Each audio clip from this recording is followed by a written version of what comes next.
Bonjour et bienvenue dans cette nouvelle vidéo proposée par l'Arcadémie. Aujourd'hui, on va parler HDR.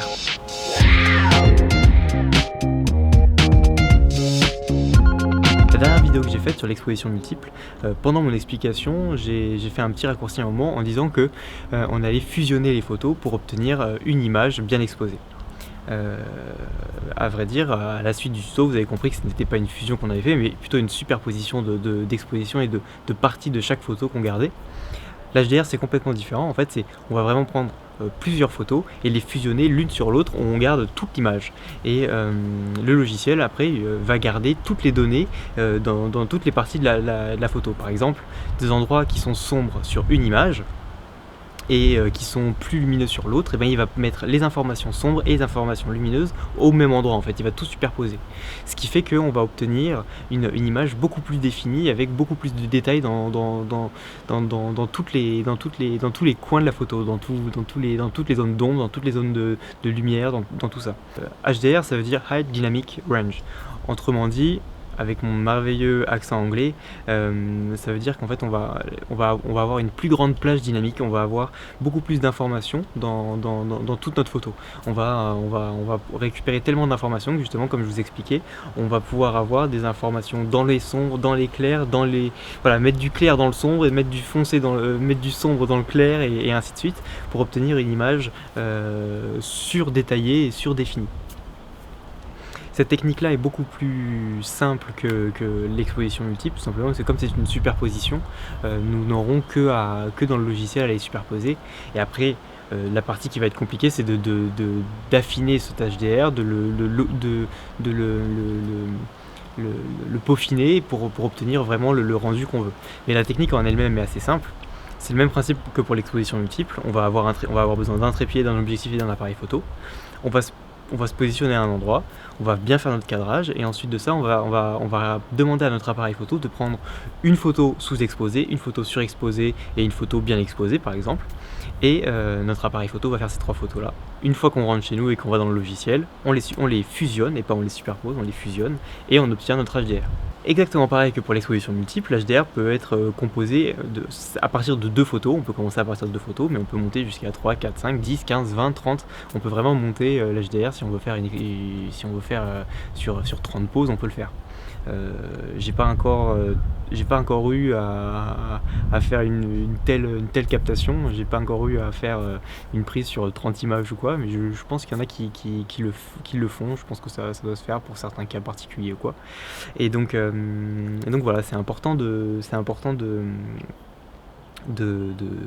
connaître cette technique-là, parce qu'elle est vachement utilisée par exemple en urbex par exemple, ou en immobilier, parce que c'est des endroits qui vont contraster vachement avec les zones très sombres, les zones très lumineuses et tout ça, et donc on a besoin d'obtenir le plus d'informations possible. Donc c'est une technique assez utilisée et qui est assez simple, assez sympa, avec des résultats assez sympas assez rapidement. Donc c'est intéressant de le voir. Il y a un truc qui est important, c'est qu'une fois que vous allez fusionner vos images, que le logiciel va fusionner, il va faire une espèce de moyenne en fait de l'exposition en général qu'il y a, et vous allez obtenir l'exposition globale de toutes les photos que vous avez prises. Autrement dit, si vous prenez 3 photos sous-exposées et une seule photo surexposée, eh bien votre dominante, une fois que vous aurez fusionné toutes ces images, sera sombre, sera sous-exposée. Donc il faut toujours réussir à composer avec autant de photos de chaque côté, c'est-à-dire autant de photos de chaque côté de votre règle d'exposition. C'est-à-dire si vous mettez 3 photos sous-exposées, il faudra mettre 3 photos surexposées, afin d'avoir une exposition correcte au final, pour pas qu'il y ait un déséquilibre au moment de la fusion. C'est vraiment la seule chose à savoir de concret. Après, vraiment toujours pareil, ne pas bouger le trépied pendant les prises, et puis voilà. Donc là, ce que je vais faire aujourd'hui, comme on a vu l'exposition multiple la dernière fois, je vais refaire la technique de l'exposition multiple, et je vais faire la technique de l'HDR. Je vais prendre des photos aussi pour faire les deux techniques, et on va comparer. On va comparer les deux et voir la différence qu'il y a entre les deux techniques, et après, comme ça, vous pourrez vraiment vous faire une idée concrète de savoir, moi tiens, je préfère celle-là, moi je préfère l'HDR, je préfère aucune des deux et je peux les utiliser pour différentes choses. Voilà, c'est vraiment pour voir qu'il y a quand même une différence concrète et flagrante pour moi. Et moi personnellement, je préfère l'exposition multiple, je trouve le résultat plus intéressant. mais je suis souvent maintenant mobilisé, on m'appelle souvent pour de l'architecture, et les boîtes de communication qui fonctionnent dans ça, qui fonctionnent sur les photos d'immobilier, les photos de vente d'appartements, d'immeubles, tout ça, et bien les photographes doivent souvent suivre un cahier des charges qui est vraiment la photo HDR. Voilà, pour l'intérieur c'est très important, histoire qu'on ait l'exposition par exemple à travers les fenêtres, qu'on puisse voir l'extérieur des fenêtres, donc les nuages, la profondeur de champ, donc s'il y a des arbres ou s'il y a des autres bâtiments, enfin voilà, la fenêtre, et puis qu'on puisse bien exposer toute la pièce, et qu'on voit tout bien, voilà, qu'on puisse voir tous les détails de la photo, et que ça puisse en mettre plein la vue à l'acheteur potentiel. Donc c'est une technique quand même qui est vraiment utilisée, très couramment utilisée. Voilà, tout ça revient exactement au même principe que voilà, si vous êtes en intérieur et que vous voulez faire une photo où vous voulez bien exposer votre intérieur, votre salon par exemple, et que vous voulez en plus de ça garder les informations par la fenêtre et qu'on puisse continuer à voir derrière par la fenêtre les arbres, le ciel bleu et tout ça, c'est impossible à faire avec une seule image. Ou alors après vous pouvez, comme on m'avait dit dans les commentaires, rééquilibrer un peu avec les courbes et tout, pousser les courbes à fond, mais le résultat est vraiment pas pro. C'est plus du bricolage qu'autre chose, donc ces techniques-là existent pour nous permettre d'obtenir un résultat vraiment pro. Pour une fois, j'ai visé l'efficacité en me mettant au même endroit pour filmer la partie théorique et l'intro que pour filmer ma partie pratique. Donc on va pouvoir gagner pas mal de temps, surtout moi en fait. Et donc voilà, en fait ça va se passer juste derrière. Je vais faire une photo de cette espèce de couloir chaotique. Et on va voir un petit peu comment ça se passe. Et la dernière fois aussi je m'étais trompé, je m'étais dépêché un petit peu et j'avais oublié de me mettre en RAW, et j'étais resté en JPEG. Donc là aussi je vais faire pareil, je vais prendre les photos en doublon, c'est-à-dire je vais prendre les photos à la fois en JPEG et à la fois en RAW, histoire de pouvoir vraiment vous montrer la différence qu'il y a entre ces deux formats-là, et vraiment vous montrer à quel point le format RAW permet beaucoup plus de liberté en post-production après. Donc voilà, c'est une technique pas très compliquée, on va pouvoir s'y mettre, et puis voilà, c'est parti. Donc c'est parti pour cette partie pratique. Comme vous pouvez le voir sur le rendu de l'écran, j'ai fait mon cadrage avec mon objectif ultra grand angle 8-15 mm de chez Canon, et donc ça fait vraiment un rendu très déformé, très sympa. Voilà, on aime ou on n'aime pas, c'est un rendu assez intéressant. Donc là je vais un petit peu plus m'occuper de mon cadrage. Le but, j'aimerais bien centrer exactement l'ouverture du fond au centre de ma photo. Donc je vais recadrer tout ça, et en fait je vais me servir du quadrillage qu'il y a sur mon viseur LCD pour faire ça. Voilà, donc là je suis à peu près bien centré. Voilà, je vais pouvoir bien fermer ça. Et après je vais regarder aussi un petit peu ma bulle quand même. La bulle, c'est ce que vous avez sur le trépied, ou que vous devez connaître, pour histoire de faire le niveau. C'est quelque chose aussi qui est important à faire. Dès que vous êtes sur des structures, des bâtiments, toutes ces choses-là, c'est quand même pas mal de garder, d'être à niveau, histoire de rester, de garder une bonne horizon droite et tout ça. Ou alors de jouer complètement à l'inverse, c'est comme toujours, c'est comme toutes les techniques ou comme toutes les règles, elles sont faites pour être changées, mais comme toujours aussi, il faut que ce soit volontaire de notre part. Si l'horizon elle est pas droite mais qu'on n'a pas fait exprès, c'est notre petite erreur, notre petite inattention. Si on se fout en JPEG au lieu de se mettre en RAW, c'est notre petite erreur. Voilà, c'est pareil. Donc voilà, donc là j'ai fait mon cadrage, ça me convient à peu près. Je vais pas filmer, c'est pas du tout le but que je filme, parce que je me suis foutu en vidéo pour vous montrer le truc, mais c'est pas ça que je vais faire. F8, allez, on se met à F8, comme ça on aura une bonne profondeur de champ, je pense que c'est important sur ce genre de photo aussi. Ensuite je vais regarder mon exposition. Donc je regarde, là je suis bien sous-exposé, on le voit directement sur le viseur LCD, enfin sur l'écran LCD on le voit tout de suite, mais on le voit aussi avec notre règle qui est juste en dessous, et on voit qu'on est bien sous-exposé. Donc qu'est-ce que je vais faire? Je vais rallonger mon temps de pause, et donc je vais baisser ma vitesse. Donc voilà, là on arrive à une vitesse de 1/15e de seconde, 1/13e de seconde, pour pouvoir faire cette photo là. 1/13e de seconde, c'est très léger pour de la photo sans trépied. Là je suis au très grand angle, donc ça peut se tenter, on peut réussir. Plus on est avec un angle grand, plus on peut se permettre de baisser notre vitesse. Mais bon, c'est quand même une vitesse assez basse, il vaut mieux avoir un trépied. Donc là, comme j'ai mon trépied, je peux me permettre sans problème de faire mes F8 et de faire des temps de pause un petit peu plus longs. Si j'avais pas eu de trépied, ben, je me serais contenté d'un F4 ou d'un F5, 6, et puis voilà, j'aurais pu avoir une vitesse assez rapide pour pouvoir faire une photo nette sans trépied. Là j'ai mon trépied, donc j'en profite, je reste comme ça, je refais ma petite mise au point. Là c'est une mise au point sur l'infini, hein. Il a réussi à la faire, très bien. Une fois qu'elle est faite, moi je vous conseille de désactiver l'autofocus. Là quand vous fonctionnez juste avec votre bouton de déclencheur et que ce bouton de déclencheur là fait aussi la mise au point, on verra peut-être par la suite qu'on peut enlever cette fonction de ce bouton là et le mettre sur un autre bouton, ce qui peut être intéressant. Mais pour l'instant on reste sur notre base. Donc là, une fois que vous avez fait votre mise au point, vous le débranchez, comme ça dès que vous allez faire vos mesures d'exposition et tout ça, ben, vous n'allez pas reperdre le point et devoir refaire la mise au point et tout ça, c'est embêtant. Donc vous désactivez votre autofocus, enfin vous le mettez en manuel. Une fois que c'est fait, vous vérifiez votre exposition. Là il me dit que je suis encore un petit peu sous-exposé, donc je vais me remonter un peu, voilà. Là ça me convient. Après il me dit que je suis en balance des blancs ombragé. Ça me paraît un petit peu dur, je vais plutôt me mettre en nuageux, je pense que ça peut être un peu moins orange. Voilà, là c'est un peu plus neutre, ça me convient un peu plus. Après ça en post-production on peut facilement le retravailler, hein, sans trop de problème. Ensuite je vérifie encore. Qu'est-ce qui est important à voir? Bah, je suis en fidèle, bon ça on s'en fiche un peu si on est en RAW. Ok, ok. Il y a des petits visiteurs? Non, c'est bon, ils sont pas là. Et après, comme je vous ai expliqué, je mets en RAW plus JPEG, ce qui fait que je vais avoir une photo RAW et une photo en JPEG, afin de pouvoir vous montrer vraiment la différence entre les deux. Maintenant, pour faire l'HDR, qu'est-ce qu'on va faire? On va se mettre sur notre règle, et on va faire bouger notre petite molette du dessus. Et là, on va pouvoir choisir le nombre d'images qu'on va prendre. Donc, et à quel endroit on veut qu'il la prenne. Là par exemple si je me mets là, il va prendre une photo à -2, une photo à 0 et une photo à +2. Là il va faire une photo à -1, une photo à 0, une photo à +1 et ainsi de suite. Donc vous choisissez un petit peu. Là on part sur une base de 3 photos, mais après on peut en faire plus, hein. On peut partir sur une base de 4 et tout ça. Il faut aller dans le menu et je sais plus exactement dans quoi c'est. Je sais plus exactement dans quoi c'est.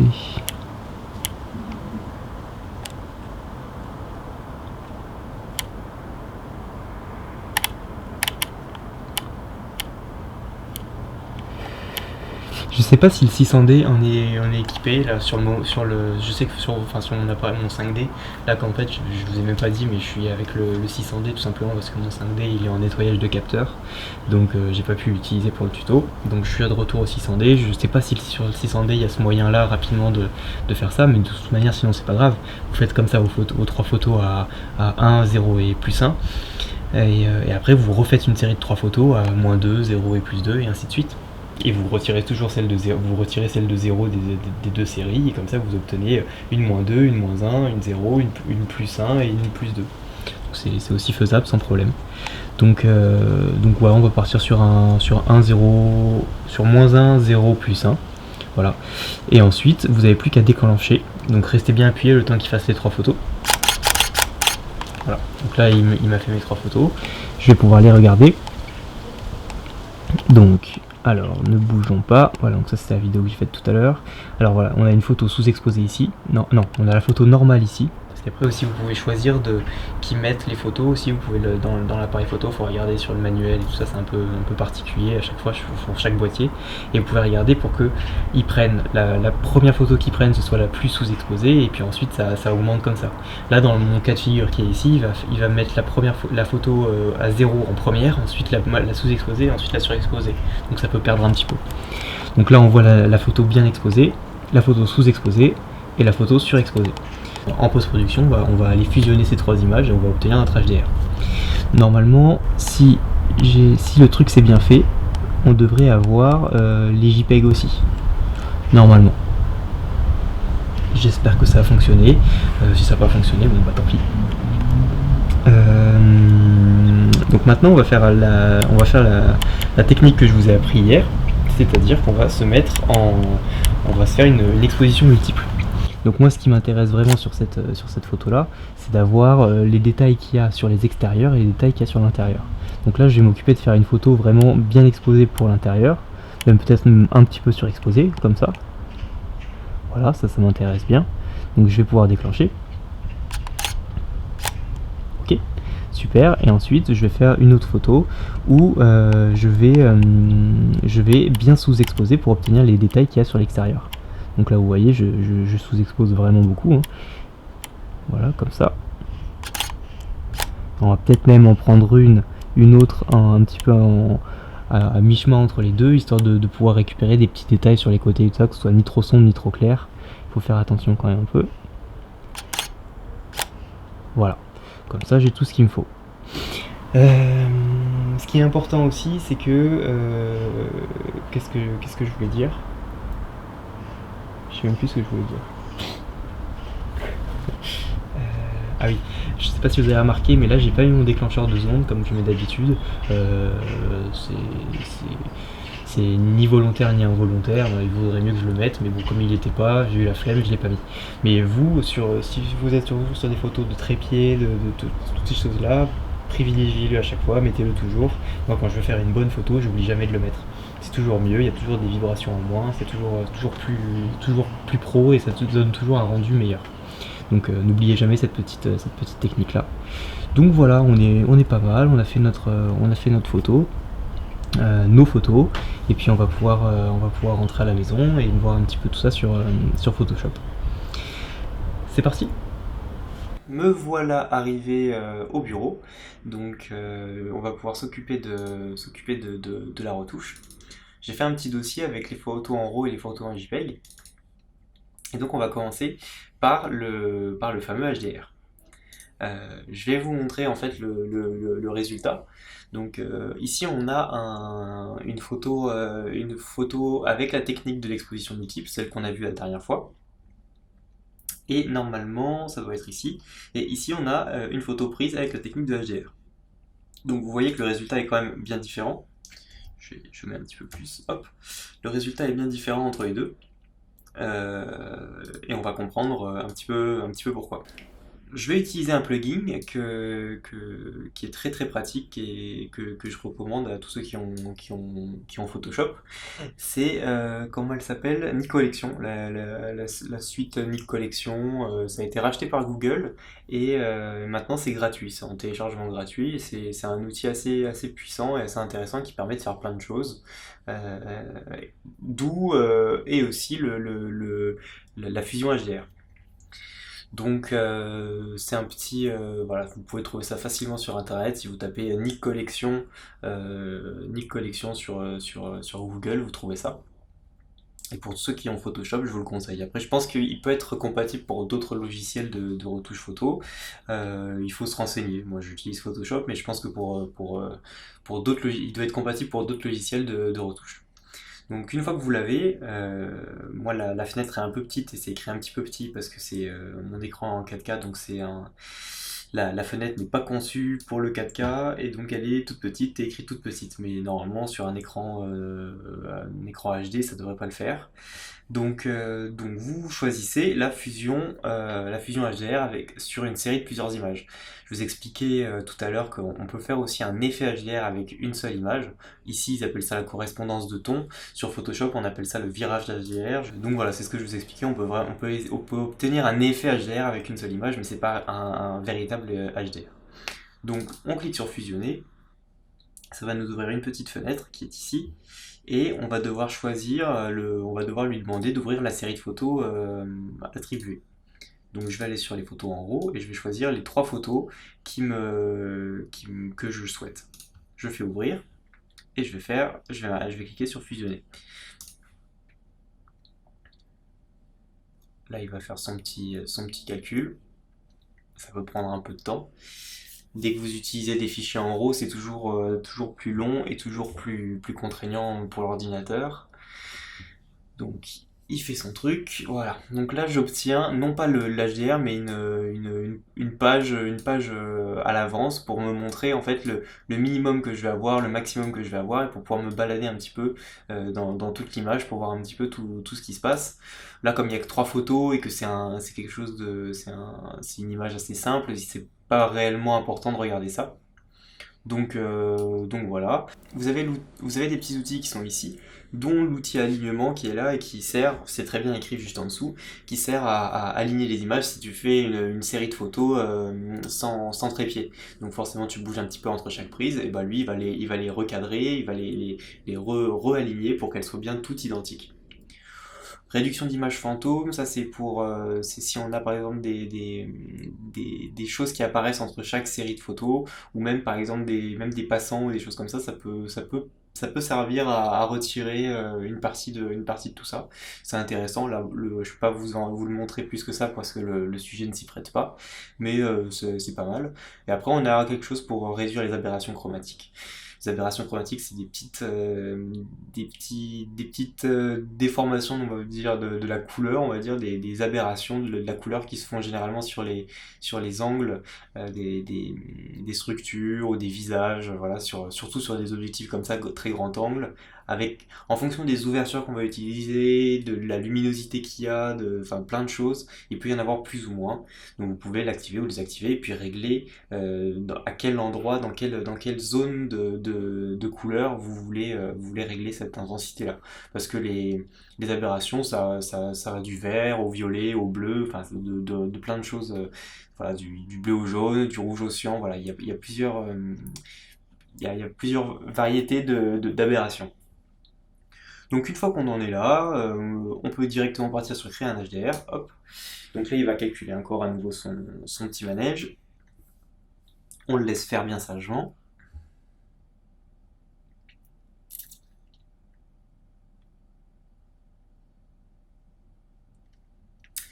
Et voilà, on obtient le HDR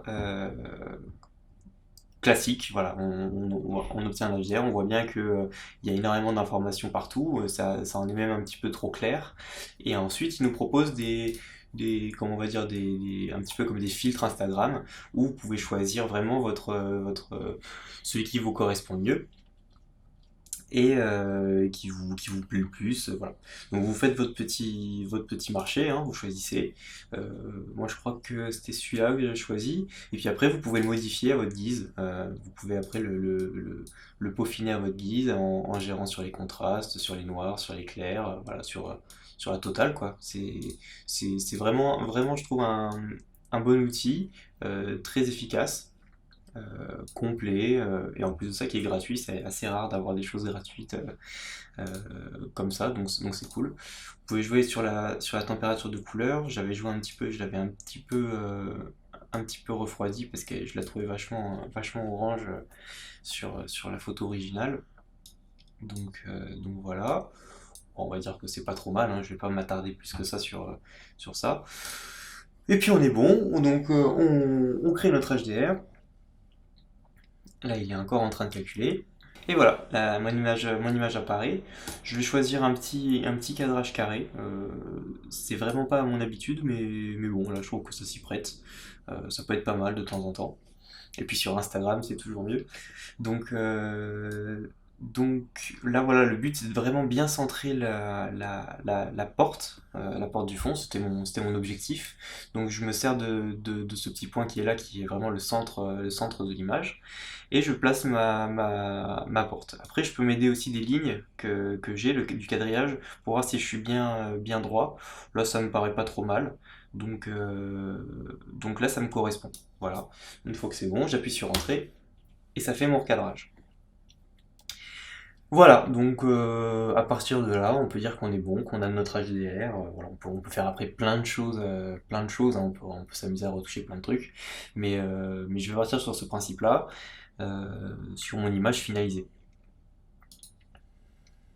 Là, vous pouvez comparer avec l'exposition multiple, ou qui est quand même assez sombre, hein. On peut voir ça, là il faudrait peut-être même que je l'éclaircisse un petit peu, légèrement. Voilà. Donc voilà, si on compare, on voit que l'HDR est un peu moins, un peu beaucoup plus homogène en fait sur la totalité de l'image et il y a moins de choses qui, enfin, tout ressort tellement que au final, on n'arrive pas trop à faire ressortir quelque chose. Je trouve que c'est une image un peu fade. Voilà. Après, c'est comme là, on parle vraiment sur un HDR final qui sort. Voilà. Donc, je suis pas super convaincu de ça. Après, on a l'exposition multiple où on retrouve vraiment énormément de détails sur le fond de l'image. Là, on voit tout de suite toutes les branches, voilà, que là, on n'a pas. On a beaucoup de blancs qui sont ici, qui gâchent la photo. On est vraiment cramé ici. Alors que là, on a quasiment pas c'est quasiment pas cramé, hein, on voit même presque un petit peu de bleu. Donc, je trouve ça intéressant. Et comme vous pouvez le voir, c'est vraiment la question de la superposition. C'est pas de la fusion, puisque là, j'ai vraiment déposé des morceaux de chaque image pour remplir ma photo et l'exposer comme j'ai envie et obtenir un résultat final comme il me plaît. Donc je vais vous montrer un petit peu comment j'ai fait ça. En prenant voilà, j'ai pris cette photo que je vais mettre ici, on va recommencer un projet complètement.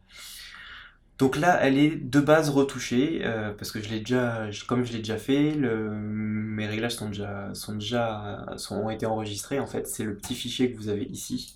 Quand vous regardez, il y a toujours un petit fichier qui se crée ici quand vous retouchez vos images. Et bien ça, c'est cette mémoire-là. Si vous le supprimez, vous l'avez plus. Donc c'est ça qui me permet de retrouver mes paramètres. Ça peut être pratique. Bon, j'avais fait ça un petit peu sombre, donc je vais l'éclaircir un petit peu. Voilà, j'y étais allé un petit peu fort, bon, volontairement aussi, mais voilà, j'y étais allé un petit peu fort. Donc là, pour moi, ça me paraît pas mal. Je vais ouvrir l'image. Donc l'image va s'ouvrir. On fait toujours ça, convertir les couleurs du document selon l'espace de travail. Ok.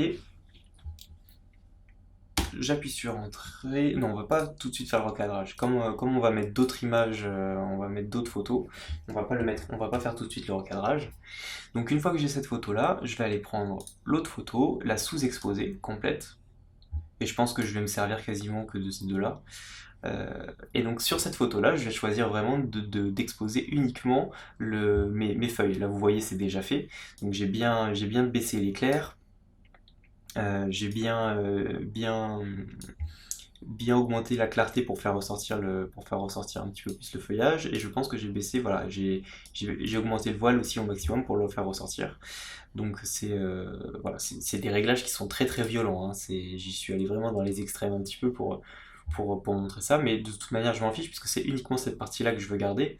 Et quand on regarde cette partie-là, elle est pas trop mal, c'est assez correct. Donc c'est parti, ça me convient. Je me retrouve avec ma première image qui est sur l'autre, hein. Si je la masque en appuyant sur le petit œil, on retrouve l'autre image en dessous. Donc voilà. Maintenant, ce qui est important et ce que je veux garder, c'est uniquement la fenêtre. Donc comme je veux garder cette fenêtre-là et cette fenêtre ici, je vais dupliquer mon calque en appuyant sur CTRL-J, ou alors vous pouvez simplement aller ici et faire dupliquer. Je crois qu'il y a quelque chose qui est là-dedans. Dupliquer le calque, ici. Donc une fois que j'ai dupliqué mes calques, je vais en masquer un pour en attendant. Comme ça je fais mon travail et je vois où j'en suis. Je vais pixeliser ce calque, c'est ce qui va me permettre de supprimer, d'effacer, enfin de faire une intervention sur le calque. Tant que je ne fais pas ça, je ne peux rien faire. Là, je vais vous montrer par exemple si ça, on va annuler, toc. Je vais vous montrer par exemple si je veux effacer quelque chose, j'ai mon petit panneau sens interdit qui me dit vous devez pixeliser cet objet dynamique. Donc voilà, vous appuyez sur OK, soit vous attendez de tenter de faire quelque chose et il vous le propose, soit vous allez là, vous faites clic droit et puis vous faites pixeliser le calque. Pour ce cas de figure-là, l'outil plume semble être le plus pertinent. Puis comme ça, on va avoir une nouvelle technique de détourage. Donc je vais zoomer un petit peu dans l'image. Le raccourci pour zoomer dans l'image, c'est on appuie sur Alt et on bouge avec la molette de la souris, la molette centrale de la souris, vers l'avant pour zoomer et vers l'arrière pour dézoomer. C'est un raccourci très pratique et très utile. Donc une fois que j'ai mon image en plein cadre, je vais jouer avec ma petite plume, l'outil plume qui est ici. Donc une fois que j'ai choisi mon outil, je vais commencer par un coin. et je vais détourer toute ma porte. Donc voilà, le but c'est de le faire le plus proprement possible. Donc je vais ici, et l'outil plume, qu'est-ce que c'est sa particularité? C'est il permet de faire des arrondis, de pouvoir faire des arrondis. Donc en fait, moi je vais fonctionner comme ça, je vais prendre de l'autre côté ici, ou alors même peut-être que c'est plus pertinent de partir par là pour un angle comme ça. Hop, je vais cliquer, je vais rester appuyé et je vais tirer sur ma plume, histoire de créer l'arrondi, la courbe de la fenêtre. Une fois que ça c'est fait, je vais continuer ici et je vais faire le second arrondi. Voilà. Et après, je reviens au point de départ. Là, j'ai fermé ma sélection. Je vais pouvoir cliquer sur faire un clic droit, définir une sélection. Là, il m'ouvre cette page-là. Moi, je me mets sur 0, lisser, et vous appuyez sur OK. Une fois que c'est fait, il vous crée une sélection qui est ici. Là, ce que vous allez faire, c'est que vous allez... En fait, la sélection, si vous voulez effacer quelque chose dans cette sélection-là, et bien là, vous allez effacer l'intérieur de la sélection, forcément. Vous allez sélectionner l'intérieur. Or, nous, ce qu'on veut garder, c'est l'intérieur, c'est pas l'extérieur. Donc, pour ce faire, on va faire sélection, intervertir. En intervertissant, on va pouvoir supprimer tout le reste. Là, on va pas utiliser la gomme pour tout effacer comme ça pendant 2 plombes. On va simplement appuyer sur Supre, et ça va effacer toute l'image, sauf la fenêtre. On peut désélectionner, ou appuyer en faisant sélection, désélectionner, ou en appuyant sur CTRL D, et on obtient notre fenêtre bien exposée avec les feuillages à l'intérieur. Maintenant, on va s'occuper de celle-ci. Donc là, je vais pouvoir me servir de ce calque-là que j'avais dupliqué pour me permettre de travailler sur celui-là. Parce que là, on a bien vu qu'en supprimant toutes les informations, on a seulement gardé cette fenêtre-là, mais on ne peut plus faire donc cette fenêtre ici. Donc d'où l'intérêt d'avoir dupliqué notre calque, et là, comme ça, sur ce calque-là, on va pouvoir s'occuper de cette fenêtre. Donc je vais prendre ma plume, et c'est reparti pour un tour. Je vais faire ma petite sélection. Donc là voilà, c'est pas mal quand c'est vraiment des lignes, on peut obtenir quelque chose d'assez propre avec cet outil-là.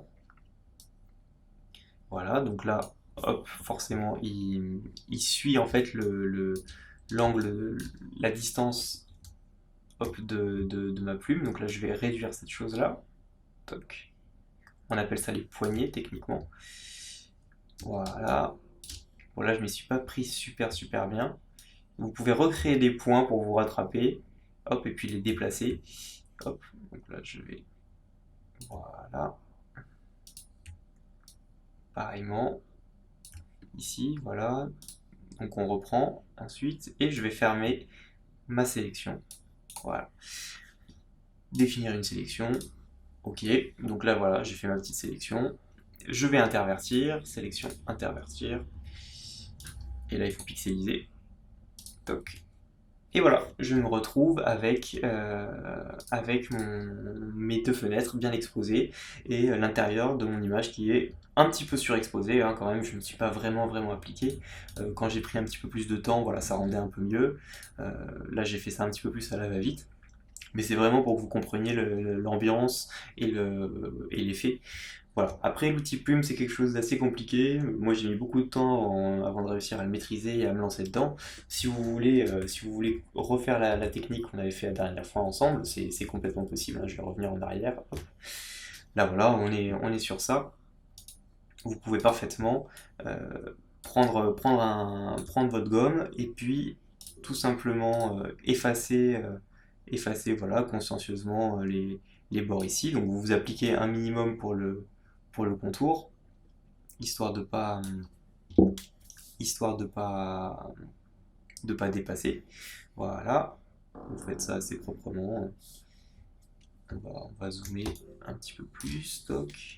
Voilà, je vous montre ça, je vous le fais un petit peu à l'arrache comme ça, mais c'est pour pas que vous vous découragiez, à vous dire, mais l'outil plume c'est trop la galère, je vais jamais y arriver. Voilà, vous pouvez vraiment vous débrouiller comme ça. Une fois que vous avez fait votre tour un peu grossièrement, là vous pouvez grossir votre gomme, et puis après finaliser votre détourage, et puis ça revient exactement au même, hein, si vous vous appliquez et que vous prenez votre temps. Voilà, et là voilà, j'ai un petit truc qui est ici, mais si vous vous appliquez et que vous faites bien la chose, ça peut rendre aussi bien, et voilà, de plein de manières. Il y a énormément de façons de détourer une photo sur Photoshop, donc voilà, à vous de faire votre choix stratégique. Donc on se retrouve avec notre petit résultat. Je vais faire un petit recadrage carré pour qu'on puisse voir ça. Voilà, rapidement. Toc. Et donc on voit la différence hein, entre les deux. L'HDR et l'exposition multiple. Voilà, moi ce que j'aime pas trop dans l'HDR, c'est qu'on le remarque directement, on voit tout de suite que c'est un HDR parce qu'il y a, surtout dans ces zones-là qui sont un petit peu claires, on voit beaucoup de détails, beaucoup d'informations. Et j'accroche pas vraiment à cet effet-là. Après, il y en a beaucoup qui aiment bien ça. Et puis c'est uniquement un côté, voilà, c'est uniquement personnel. Hein, c'est mon avis complètement personnel. Moi, je préfère cet effet-là. Je trouve que c'est beaucoup plus fidèle. Et puis c'est un petit peu ce que nous on voit à notre œil, hein, parce que notre cerveau, lui, fait son petit calcul à lui tout seul et choisit de sous-exposer et surexposer les parties sans passer par Photoshop. Hein. On est très doué pour faire ça sans qu'on s'en rende compte. Donc c'est pas vraiment un rendu ici qui est surnaturel. C'est pas vraiment de la triche, même si là j'ai quand même un petit peu forcé, c'est quand même pas aussi clair vraiment sur cette partie-là. Mais ce que je veux dire, c'est qu'il n'y a pas vraiment on dénature pas vraiment le cadre. Alors que là, je trouve on est moins dans la réalité, je trouve ça moins réel. Et donc, dès que je vois un effet, ça me perturbe toujours un petit peu. Donc voilà pour mon avis purement personnel. Ces deux techniques, l'HDR est beaucoup plus rapide, hein, vous avez juste à fusionner vos images et c'est fait. Mais l'exposition multiple, c'est un peu plus long. Ce que j'ai remarqué, c'est que la technique de l'HDR, avec des photos en JPEG, n'a pas vraiment de différence. Vous voyez là une photo en RAW, et vous voyez ici une photo en JPEG. Il n'y a pas vraiment. Bon, forcément, le réglage n'est pas exactement le même, mais il n'y a pas de réelle différence sur la résolution ou sur la gamme dynamique. Voilà, on est vraiment, c'est vraiment pas mal. Donc pour faire de l'HDR, c'est même pas forcément obligatoire de se mettre en RAW. Moi, je le recommande toujours, hein, mais ça rend pas si mal en JPEG. Après, pour l'exposition multiple, ça n'a rien à voir parce que comme on va beaucoup jouer comment on va dire, sur l'équilibrage de chaque image, en fait, sur le développement de chaque image, là forcément je suis en JPEG donc ça va pas le faire, mais si je vais prendre une photo en RAW, ici, que je vais choisir, voilà, admettons celle-ci, toc, je me la mets.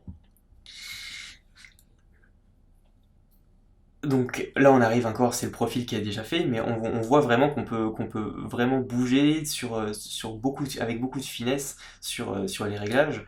On voit à quel point on est libre dans notre correction chromatique. On peut vraiment aller loin et descendre loin en gardant quand même pas mal de données et augmenter en gardant pas mal de données. Je trouve ça beaucoup plus intéressant et ça te permet beaucoup plus de liberté et de créativité. Donc pour l'exposition multiple, je vais plus vous reconseiller de vous mettre en RAW. Après, c'est vraiment pour l'HDR, j'ai pas vu tant de différence que ça, donc à vous de faire votre petit choix. Voilà. Voilà pour ce comparatif. Après, je ferai une vidéo beaucoup plus détaillée sur ça, sur le format RAW. Je vous en ai parlé et ça va arriver très bientôt. Donc voilà. Voilà ce petit comparatif entre ces deux techniques et puis aussi pour la finalisation de ce tuto sur l'HDR. Pour ceux qui me suivent sur Facebook ou sur Instagram, vous avez sans doute dû voir cette photo que j'avais mise pour teaser un petit peu la sortie du tuto sur l'HDR. Et vous voyez que les lignes sont bien droites. Vous voyez que il n'y a plus la déformation qu'on pouvait voir sur cette photo-là, par exemple. On a vraiment un résultat beaucoup plus droit et beaucoup plus sympa. Et encore une fois, c'est vraiment une question d'avis. Hein. Voilà, moi j'aime bien la déformation, mais j'aime aussi bien quand c'est droit. Je trouve que ça fait un peu plus impressionnant. Je trouve que c'est un peu plus de force. Mais c'est comme d'habitude, c'est vraiment à votre goût, à votre goût.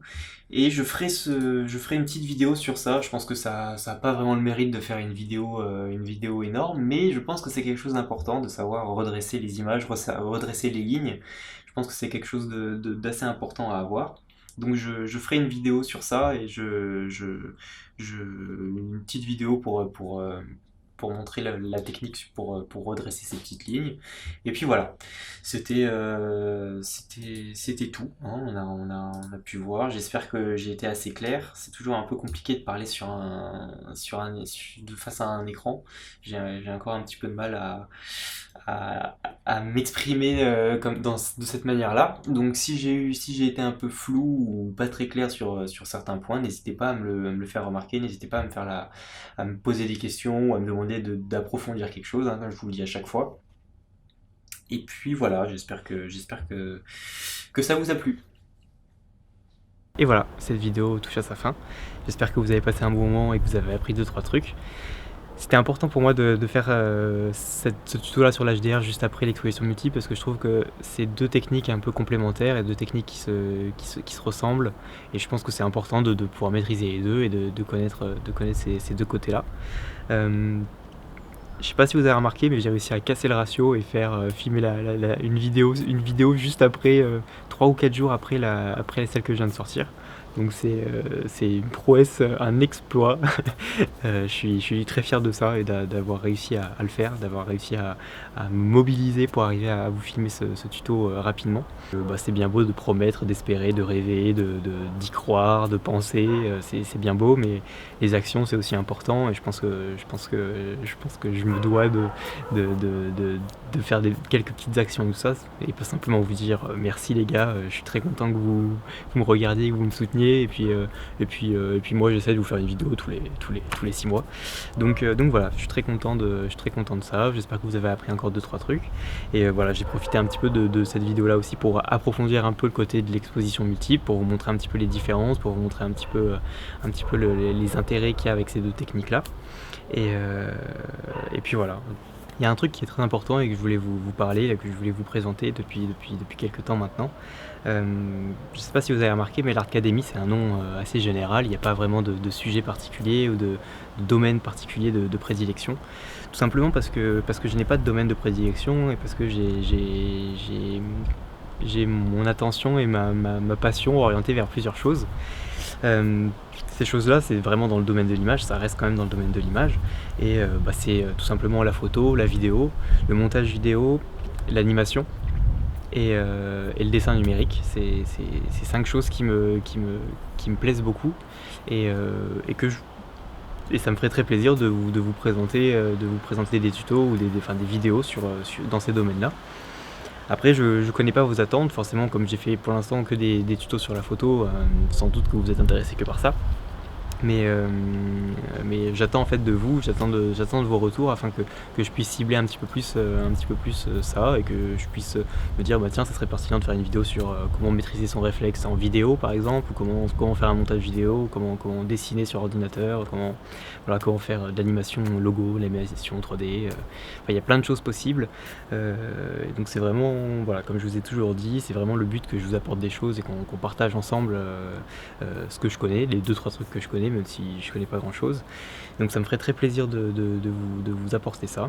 Et donc n'hésitez pas à me faire vos retours dans les commentaires et à me dire bah tiens, moi j'aimerais bien sur ça, j'aimerais bien sur ci. Et puis moi en fonction de la quantité de retours que je vais avoir et tout ça, bah, j'orienterai mes prochaines vidéos et j'orienterai mes sujets en fonction de vous. Voilà, c'est important, je pense que c'est important de m'adapter plus à mon audience qu'à moi. Moi, je connais les trucs que je débite, donc j'ai pas besoin de me les raconter à moi-même. C'est vraiment pour vous, en fait. Si cette vidéo vous a plu, n'hésitez pas à vous abonner et à rejoindre la grande famille qui s'est encore agrandie depuis la dernière vidéo et pourtant elle est sortie il n'y a pas si longtemps que ça. Je suis super content. La dernière fois quand j'ai sorti la vidéo, j'ai mis un petit compteur justement pour voir exactement quel nombre d'abonnés on est et quel nombre de personnes me suivent à chaque vidéo et qu'on ait bien ce suivi là, je trouve ça cool.